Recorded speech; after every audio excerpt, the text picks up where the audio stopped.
Na na na na na na na na Wingnut. This is Wingnut and Screwloose from the latest wave of Super 7 Ultimates from the Teenage Mutant Ninja Turtles. And this box is so massive I need two hands to do that Super 7 slipcover reveal shot. The figure honestly looks pretty good still in the package, but you know we gotta open this thing up. That giant box was filled to the brim with stuff, so let's see what we're working with as far as accessories go. First up is Screwloose, the sidekick buddy. This figure definitely got quite the glow up, and we'll compare it to the original Slug figure later, but as you can see it has a ton of articulation, movable wings, movable arms. The head movement on mine is just a little bit limiting. I can't quite get it to move all the way around, but I might just need to heat it up. You can move that massive tail back and forth as well. For it technically being an accessory, this thing is pretty great. The thing that floored me the most, though, were actually these wings. When you see these things in person, you notice all of the shiny metallic blue details, and they just look super impressive right out of the package. Each one is just a little bit different in detail. And yes, you can remove his itty-bitty bat wings. I'm not sure there's any way he could actually fly with these little pieces of beef jerky, but they do look pretty good. You can just snap them right back in if you don't want to do that. For weapons, we get this nice little satellite dish radar thing, and a nice looking grappling hook, both very shiny. And just like the vintage figure, we get this bat blaster, this time in a shiny silver instead of yellow. It's got little peg holes so you can attach it to the wing. We have a nice looking bat boomerang with different details on front and back, and 4 of these little canister bombs that you can clip onto the wings as well. The hands were another thing that took me by surprise. There is a ton of detail in these things. In addition to the fists that came standard on the figure, you get 2 open hands and 2 gripping hands. Each side of the body actually has its own unique details. The left side has these nice looking spikes and the other side has these smooth round bumps. The original figure was known for that goofy grin with its tongue out, but check out this alternate head sculpt. This thing is a lot more menacing and has a ton of great details. To me, those brown parts look like really expensive wood that you would get at a really elite furniture shop. I don't know, but it looks cool.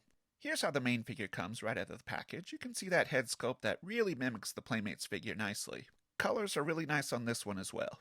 Of course, we have that fully loaded utility belt that was riding up just a little bit, but you're able to move it around how you want. Lots of different gadgets and doohickeys already placed in there, plus a couple holes for some of those bombs. He's busting out of his suit at the belly button just like the classic figure again.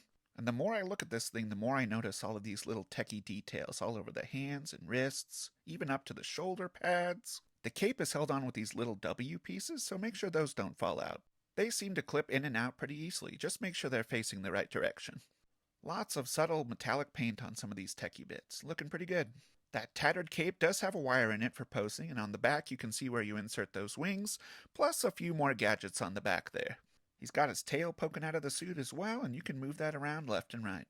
The feet are super impressive as well. They are gigantic for one to hold up this figure, but they have lots of great details and paint. I don't think I ever had a problem standing this thing up.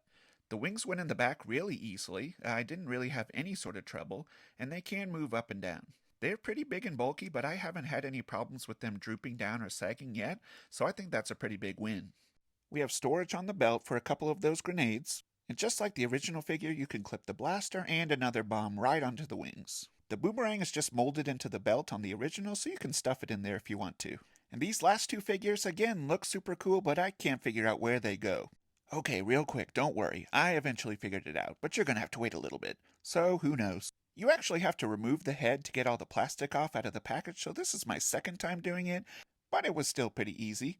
You can hopefully see that the neck is its own kind of separate piece, and then you have the ball joint inside of that. So it does take some lining up to get the new head back on, but you'll get there. And there he is with that alternate head sculpt that honestly I'm not sure I'm ever going to take off. I almost always want to stick with the alternate heads for the Super 7 figures, just to change it up a little bit.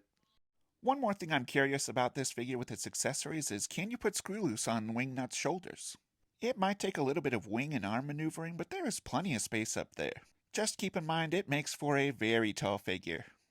Here are some quick comparisons with other classic Wingnuts. Of course, the one that started it all is this Playmates figure. You can see a ton of details on this one, but a lot of them were left unpainted.